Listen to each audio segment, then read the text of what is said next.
ঢাকা জাতীয় স্টেডিয়ামে অনুষ্ঠিত হবে এএফসি এশিয়ান কাপ বাছাইয়ের ম্যাচ নিশ্চিত করলেন বাফুফের সভাপতি তাবিথ আওয়াল।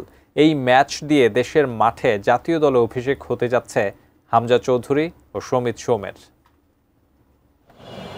সংস্কার কাজের জন্য দীর্ঘদিন ধরেই খেলাধুলা বন্ধ ঢাকা জাতীয় স্টেডিয়ামে। আগামী 10 জুন সিঙ্গাপুরের বিপক্ষে ম্যাচ দিয়ে আবারও ফুটবল গড়াচ্ছে এই মাঠে। বিষয়টি নিশ্চিত করেছেন বাফুফের সভাপতি। সে জুনে ঢাকা স্টেডিয়ামে খেলা হবে, তার আগে স্টেডিয়াম যতগুলো ইনফ্রাস্ট্রাকচার দরকার সব রেডি হয়ে যাবে। প্রস্তুতি ম্যাচ একটা হবে প্রবলি জুন 4 তারিখে, ম্যাক্সিমাম জুনের 5 তারিখে সেম ফিল্ডে। কারা খেলবে সেই ম্যাচে সেটা আমরা এখনো ডিক্লেয়ার করতেছি না। দেশের ফুটবলের উন্নয়নে নানা পন্থায় কাজ করে যাচ্ছে বাফুফের বর্তমান কমিটি। প্রবাসী ফুটবলারদের জাতীয় দলে অন্তর্ভুক্ত করতেও নেওয়া হচ্ছে উদ্যোগ।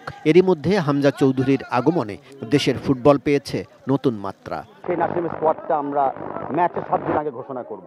তার ভিতরে আমরা আশাবাদী আছি যে হামজা চৌধুরী এবং সমিত সোম ওই সময়ের ভিতরে দেশে চলে আসতে পারবে এবং খেলার জন্য প্রস্তুতি থাকতে পারবে। বেশ কিছুদিন ধরেই রেফারিদের বেতন ভাতাদি নিয়ে একটা সংকট চলছে।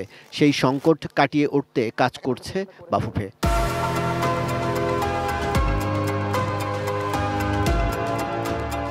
আমাদের রেফারিরা আমাদের একটা বড় অংশ, তারা সবসময় চেষ্টা করে খেলাটাকে মাঠে রাখার জন্য। আমি রেফারিদের যে স্যাক্রিফাইস তারা করেছে, অনেক সময় পেমেন্ট টাইমলি পায় না, অনেক সময় ওদের পকেটে খরচ করতে হয়, সেটার উপর আমি সম্মান রাখছি। বাট ডেফিনেটলি আমরা সমাধানের পথে অলরেডি চলে এসেছি।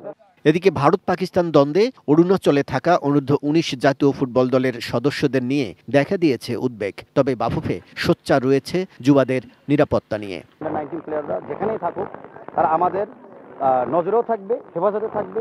যদি কোনোভাবে লাগে আমরা সেই ধরনের অ্যাক্সেস তাদেরকে সেফটির জন্য দিব। আনুষ্ঠানিকভাবে বাংলাদেশ ফুটবল যাত্রা শুরু করল বিশ্ব ফুটবলের সংক্ষিপ্ত ফরম্যাট ফুটসালে। আগামী বছর এএফসি এশিয়ান কাপ ফুটসালে অংশ নেবে বাংলাদেশ। শুক্রবার বাফুফের কার্যনির্বাহী কমিটির সভায় এই সিদ্ধান্ত নেওয়া হয়। ইন্টারন্যাশনাল লেভেলে আমরা ফুটসল খেলবো। আজকে আমাদের কমিটি অনুমোদন দিয়ে দিচ্ছে, এখন বাকিটা হলো প্রস্তুতির বিষয়। কাজল রায়, এটিএন নিউজ, ঢাকা।